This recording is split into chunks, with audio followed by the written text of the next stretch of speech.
अस्सलाम वालेकुम। मोहम्मद अज़हर सिद्दीक़ अपने प्रोग्राम पॉलिटिकल डायरीज़ के साथ हाज़िर खिदमत है। मुराद के हवाले से, वहीद मुराद के कॉन्टेक्स्ट के हवाले से आपके पास चीज़ें सारी आ चुकी हुई हैं और कमाल की बात है, भाग दौड़ लगा के भी मैंने आपको कहा था कि समाअत के लिए मुकर्रर नहीं होनी, लेकिन बात ये 26वीं आईनी तरमीम के असरात अब आपके सामने आना शुरू हो गए हुए हैं। एक और मुराद है जो पाकिस्तान तहरीक-ए-इंसाफ के साथ था, उनकी मुरादें पूरी हो रही हैं। मारंग बलोच के हवाले से जो बातें सारी सामने आ रही हैं, या BLA के हवाले से कोशिश करेंगे थोड़ा सा अपना नुक्ता नज़र या अहाता कर सकें उनको। अख्तर मैंगल साहब ने भी जो इस हवाले से बात की है वो भी बड़ी, और इमरान खान की जो जेल में गुफ्तगू हुई है और जो उन्होंने जेल से बाहर बात नहीं होगी आकर, वो ट्विटर हैंडल से आगे, जेल के प्रेमिसेस के बाहर तो नहीं, लेकिन जो बात है वो सारी बात सामने आ गई। पहले भी कौन सा मीडिया चलाता है उनकी गुफ्तगू को, और सोशल मीडिया के ज़रिए बातें सारी चलती हैं। सहाफ़ी वहीद मुराद को FI मजिस्ट्रेट के सामने पेश कर दिया गया, एक बेबुनियाद सा मुकदमा है, और अख्तर मैंगल ने जो बात कही है और उन्हीं की पोस्ट को एज़ इट इज़ उन्होंने लिखा है, साथ नाम भी लिखा है, अपने हवाले से तो बात उन्होंने की नहीं है, और अख्तर मैंगल ने भी इसको रिस्पॉन्ड किया। उनका नुक्ता नज़र है, उन्होंने अपना नुक्ता नज़र बयान किया है। अभी आर्टिकल 19 और 19A के पैरामीटर में देखें, ये तय करना पड़ेगा, इसीलिए पीका की तरमीम को चैलेंज किया हुआ है। और कल एक लाहौर हाई कोर्ट में वो मुतफरक दरख्वास्त लगाई है, जिसमें एक पुलिस वाले जब गाड़ी उठा रहे थे ट्रैफिक पुलिस वाले की, वो मैं रिकॉर्ड पे मैं लगा चुका हूँ। एक काम और मैंने कर दिया है वहाँ पर कि ना कि दूसरी बात सामने रखी है कि पीका कानून गलत कैसे इस्तेमाल हो रहा है, वो सारी बातें हैं। उनकी बाजियाबी की दरख्वास्त की समाअत का कल कोशिश की लगाए के लिए, दौड़ लगाते लगाते फिर वो 26वीं आईनी तरमीम के ज़रिए जो अदलिया आई है उन्हीं के सामने लगी। जस्टिस खादम हुसैन सोमरू के सामने समाअत के लिए आनी थी, आप बेंच नंबर 8 में, और FIR में इश्ताल अंगेज़ तहरीर का जिक्र है। अहमद नूरानी के हवाले से जो बात है, जो फैक्ट फोकस ने बातें कही हैं, वो सारी सामने आई हैं। अब देखना यही है कि आगे क्या होगा, और सवाल यहाँ यही पैदा होगा कि कौन सी पोस्ट को रीपोस्ट किया जा सकता है, रीट्वीट किया जा सकता है, और क्या बातें की जा सकती हैं।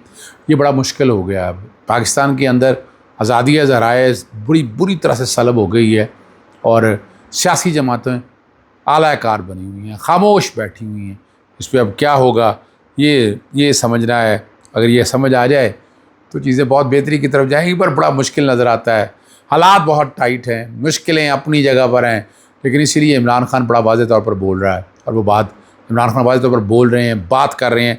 क्या बातें गई, एक बात और ज़बरदस्त है, FI ने ममनुआ फंडिंग जो है ना, इंक्वायरी मुराद रास के अगेंस्ट ख़त्म कर दी है। और आपने देखा ही है, इन लोगों के ख़िलाफ़ 9 मई में अगर साथ थे तो वो साइड पे हो गए, जिन्होंने प्रेस कॉन्फ्रेंसें कर दी, जिन्होंने TV चैनल्स में आकर बैठ के, TV इंटरव्यूज़ में बैठ कर आकर, और भी बहुत से, नैब पीछे हट गई, FIA पीछे हट गई, पुलिस पीछे हट गई। ये कैसा निज़ाम है? पाकिस्तान के अंदर आइन और कानून की किस हद तक बालादस्ती है, ये मैं और आपसे, मेरे से ज़्यादा आप जाने लग गए हैं, और आप लोगों को मेरे से ज़्यादा इन चीज़ों का पता चल चुका है, और आप बड़ी आसानी से चीज़ों को समझ जाते हैं। और अगर आप समझ जाते हैं तो मुश्किल काम कोई नहीं है। चलें, एक बात और बड़ी ज़बरदस्त है, इमरान खान ने जो जेल से गुफ्तगू की है, उस जो ट्विटर पे शेयर की गई है, जितना कर्ज़े के बारे में, जितना बैरूनी कर्ज़ा बढ़ेगा उतना ही मुस्तक़बिल में ज़र मुबादला का बहरान पैदा होगा, पाकिस्तान करेंसी की कदर कम होगी, महंगाई बढ़ेगी, सारा कर्ज़ तो आखिर बिला अवाम ही को देना है ना जी, मिडिल क्लास दाम पड़ना पड़ता है। IMF से कर्ज़े लेने की ये लोग माशी तरक्की कहते हैं कि उनकी तो तरक्की हो जाती है, पर एक गरीब आदमी पिस जाता है, वो इनमें उलझ जाता है, फंस जाता है। इमरान खान की जो गुफ्तगू है, जो मेरे सामने आई है, जो ट्विटर पे शेयर की गई है, सारी तो नहीं बात कर रहा कि 26वीं आईनी तरमीम का अदलिया का निज़ाम मुकम्मल तौर पर तबाही का शिकार हो गया। 9 मई के झूठे मुकदमे में मेरी ज़मानत कबल गिरफ्तारी का केस कई माह के बाद लाहौर हाई कोर्ट के बेंच ने सुनना था, मगर वो बेंच ही टूट गया। बात तो है, ताकि इस केस को मज़ीद खींचा जा सके, यानी हेयरिंग तो होनी चाहिए ना जी। वो जिस दिन ये पता लगा था कि ये पीर को समाअत होनी है, उस दिन निकलते कहा कि जज छुट्टी पे चले जाएंगे, पर वो जज छुट्टी, जब कोर्ट रूम में बैठे ही एक दोस्त ने मुझे कहा, तो मैंने कहा लगता तो यही है। उसके बाद हमने देखा कि वो बेंच ही टूट गया। और अब तोशाखाना मुकदमा जिस में जेल ट्रायल हो रहा था उसकी समाअत बगैर कोई वजह बताए रोक दी गई है। अलकादर ट्रस्ट के फैसले को इस तरह लटकाया गया, ये मैं रिकॉर्ड के बताता हूँ ताकि इस्लामाबाद में कोर्ट पैकिंग के अमल के ज़रिए जजिस तो मनपसंद आ सके ना, और वो हो चुका है। और उन्होंने कहा है इमरान खान ने उनके सामने मेरा मुकदमा लगाया जा सके। बहुत होशियारी को हमारा केस वहाँ लगा, मगर हमारी पर एतराज़ा दूर करके उसे ईद के बाद मुलतवी कर दिया गया। वो कह रहे हैं सब से चीज़ों से वादे ये है कि अर्दली की हुकूमत का मकसद मुझ पर हाल हाल में जेल में रखना है, क्योंकि जब भी मेरे मुकदमा को मेरिट पर सुना जाता है वो ज़मीन बोस हो जाते हैं।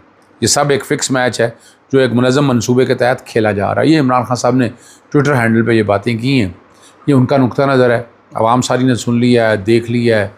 अब देखते हैं कि इमरान खान साहब जो ये बातें सारी वजाहत के साथ अब कर रहे हैं, बार बार बात करते हैं, बार बार ये चीज़ें सामने रखते हैं। और देखना ये है कि क्या हम इस निज़ाम में ये निज़ाम जकड़ा हुआ निज़ाम है, इस जकड़े हुए निज़ाम में कोई उम्मीद की किरण है, कोई रमक है, ज़िंदगी की कोई रमक है, कोई रोशनी है, ये देखना है। और एक बात जो BLA के बारे में बता, जो BLA दहशतगर्द है इसमें तो कोई शक ही नहीं है। बलूचिस्तान में सिर्फ 40% बलोच और 60% गैर बलोच आबाद है। उन 40% में भी सिर्फ 2 से 3% बलोच ऐसे हैं जो BLA से हमदर्दी रखते हैं, सिर्फ 2 से 3%। यानी बलूचिस्तान की 98% बासी जो है ना वो BLA को दहशतगर्द तंजीम समझते हैं और उससे नफ़रत करते हैं। तो ये जो बात है, हम ये कहना कि BLA के हवाले से बात है, और लेकिन मारंग बलोच के हवाले से जो बातें आती हैं कि बहन नाजिया बलोच की प्रेस कॉन्फ्रेंस, उन्होंने कहा कि जेल में बदतरीन और गैर इंसानी सलूक किया जा रहा है, घर वालों को अदालती अकामत के बावजूद मिलने की इजाज़त नहीं दी जा रही, मुज़र सेहत खुराक से मारंग की सेहत ठीक नहीं है। अब ये सारी बातें ये तदारक हुकूमत ने करना है, बजाय ये कि क्या असराइयाँ हों या ऐसी बातें हों। ये सारी बातें खुद क्लियर करनी चाहिए हुकूमत वक्त को, ये उसकी ज़िम्मेदारी है ताकि आवाम तक सही बात आ सके। अब ये बातें हो रही हैं, लेकिन हम तो यहाँ जेलों के हालात से बुरे देखते हैं, इसमें कोई शक नहीं है। पुलिस और हाज़र सर्विस कर्नल की लड़ाई, ये मैं पाकिस्तान की बात नहीं कर रहा, ये इंडिया के हवाले से है। भारतीय पंजाब में कि पुलिस के एहलकारों ने तशद्दुद किया और भारतीय फ़ौज ने गैर जानबदार और शफाफ तहकीक़त का मुतालबा कर दिया। शहर पटियाला में 12 पुलिस एहलकारों ने ढाबे के बाहर पार्किंग के तनाज़े पर कर्नल और उसके बेटे को बदतरीन तशद्दुद का निशाना बनाया। और अब देखते हैं वहाँ क्या होता है, किस तरह आता है। मैं पाकिस्तान की नहीं, भारत की बात कर रहा हूँ। पाकिस्तान डेयरी एसोसिएशन ने हुकूमत से टैक्स करने का मुतालबा कर दिया है और टैक्स रियलाइजेशन का नाम दिया गया। और आपको पता है इस वक्त डेयरी पे इक़्तिदार किसका है, हुकूमत वक्त किस हद तक उसमें इन्वॉल्व है, वो क्या चाहती है। एक तरफ कह रहे हैं कि एग्रीकल्चर टैक्स की तरफ नहीं जाना, लेकिन दूसरी तरफ जो बात है कि ये जो प्रोसेस्ड है, ये प्रोसेस ये ज़राअत से इसका ताल्लुक मैं नहीं समझता। ये तो एक फिनिश्ड प्रोडक्ट है।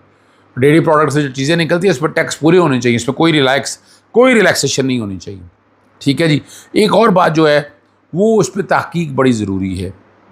कोई जो कहा जा रहा है कि यूट्यूबर फ़ौज को गाली देकर पैसा कमा रहे हैं, सबसे पहले ये 5 करोड़ वाली बात मेरी समझ से बाहर है कि 5 करोड़ कौन कमा रहा है, पता नहीं कौन कमा रहा है, मुझे नहीं समझ में आता। और मेरे लिए मैं नहीं समझता कि ये इतना आसान काम है, बहुत मुश्किल काम है। पर पाकिस्तान में ज़्यादातर देखी जाए तो उसे मज़ीद नफ़ी हो जाती है। दूसरा ये है कि जो फ़ौज को गाली देता है उसको मंतकी अंजाम तक पहुँचाए, छोड़ना नहीं है। और एक बात जो बड़ी वजाहत के साथ बताते हैं कि आर्टिकल 7 में देखा जाए तो रियासत में वफाकी हुकूमत, सूबाई हुकूमत और ज़िले हुकूमतें, अथॉरिटीज़ जो हैं वो आती हैं जो टैक्स कलेक्ट कर सकती हैं। तो रियासत को ये मामला देखना पड़ेगा कि ये कौन है, ठीक है ना जी। और ये भी ज़रा बैलेंस करने की ज़रूरत है कि ज़रा सी बात पर पीका एक्ट लग जाता है, पीका एक्ट लगता है, लोगों को घरों से उठाया जाता है, फिर उन्हें जो कुछ हो रहा है उसमें सहाफ़ी हो या कोई भी हो। ये पाकिस्तानी की तारीख़ में शायद डिक्टेटर के दौर में भी ऐसा नहीं हुआ जो इस जमहूरी हुकूमत के दौर में देखना पड़ रहा है। इस जमहूरी हुकूमत को जवाब तो देना पड़ेगा, एक बात करनी पड़ेगी। अब एक बात और जो चल रही है कि बानी PLA बशीर ज़ेब ने एतराफ़ चशम कुछ कहा कि वो सनफ़ इम्तियाज़ की बगैर ख़वातीन को खुदकश हमलों के लिए इस्तेमाल कर रहा था। अब लेकिन बलोची तो अपनी ख़वातीन की हिफाजत बहुत करते हैं, जान निछावर कर देते हैं। बशीर जो है ना ज़ेब साहब, ये कैसे बलोच है जो ख़ुद छुप कर बैठा है मगर बलोच औरतों को बतौर खुदकुश बम्बार इस्तेमाल कर रहा है। यानी ये ज़रा सोचें इस बात को ना कि क्या है, क्या कहेंगे इसको। यानी ऐसे लोग तालिबान में जो बैठे हुए हैं, जो फितरतुल ख़वारिज के रिलेट करते हैं, उनके दिल भी पत्थर के बन चुके हैं। तो जो लोग इस फील्ड में आते हैं, इसको क्या कहेंगे हम, तो मैं तो नहीं समझता कि ये मुसलमान कहलाने के लायक भी लोग हैं। इजाज़त चाहता हूँ। अस्सलाम वालेकुम, अल्लाह हाफ़िज़। पाकिस्तान जिंदाबाद।